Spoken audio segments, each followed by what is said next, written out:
Ano ang gawin kapag may gap sa pag-ibig fund? So, ito po, no? Kung hindi ka eligible sa 15 years na optional withdrawal dahil may gap, so ano yung gagawin natin?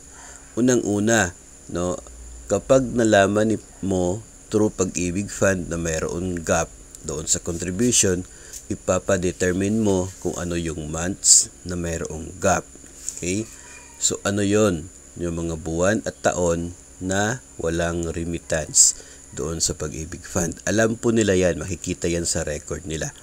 Ngayon, kapag meron ka ng listahan ng mga buwan at taon na walang contribution, first thing na pwede mong gawin on your part is hanapin mo yung payslip mo. No?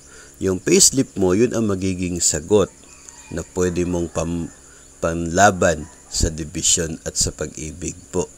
Yung payslip mo, kung mayroon kang sahod on that period at mayroon kang pag-ibig fund na contribution na nakadeduct sa payslip mo, then that's the time na dapat ka talagang mayroong remittance kasi may nakabawas sa sahod mo na intended for pag-ibig.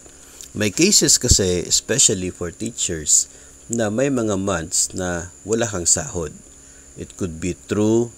The reason is yung pagkakaroon mo ng hindi sapat na proportional vacation pay, wala kang sapat na PVP on those months, pambayad sa'yo, kaya wala kang sahod. Kapag wala kang sahod, that means wala kang payslip, wala kang contribution sa pag-ibig, sa GSIS, sa PhilHealth, sa buwan na yon. So, yun mismo magiging reason na ng gap doon sa pag-ibig fund.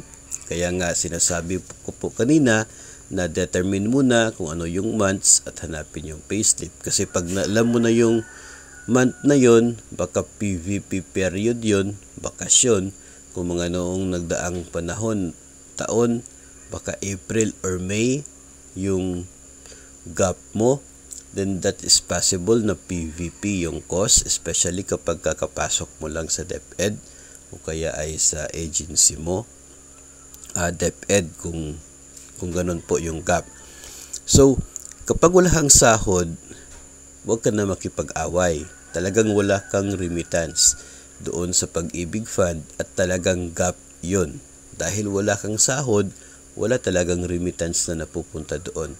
Walang kawalan on your part because wala namang nabawas sa sahod mo kasi wala ka talagang sahod. So, normal yung gap kapag ganun po yung case.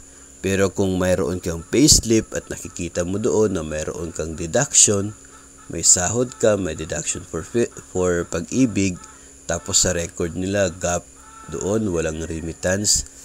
Pag ganun yung case, ay talagang may laban ka at dapat mayroong remittance doon. So, ang gagawin mo kapag ganun yung case ay doon sa division kasi sila po yung nagre-remit. After mag-deduct sa sahod mo, dapat i-remit ni division papunta sa pag-ibig. Kung ikaw ay nasa isang implementing school, yung autonomous school, na nasa kanila yung pondo, sila yung nagre-remit, pwede kang lumapit sa ADAS ninyo, Administrative Assistant, dahil sila yung nagre-remit. Of course, yung date, no, yung month at year na gap, no, meron kang deduction, yun ang titingnan, yung remittance list.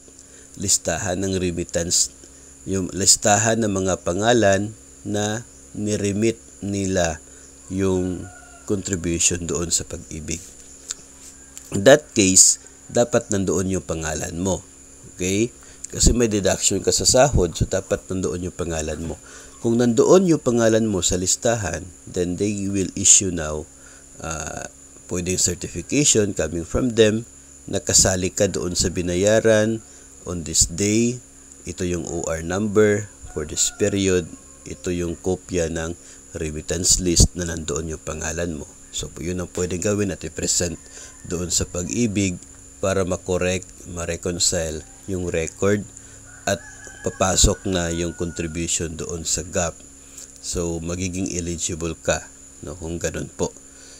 So, yun po yung nakikita ko mismo as magandang paraan na gawin if ever na meron pong gap sa contributions po ninyo sa Pag-ibig Fund.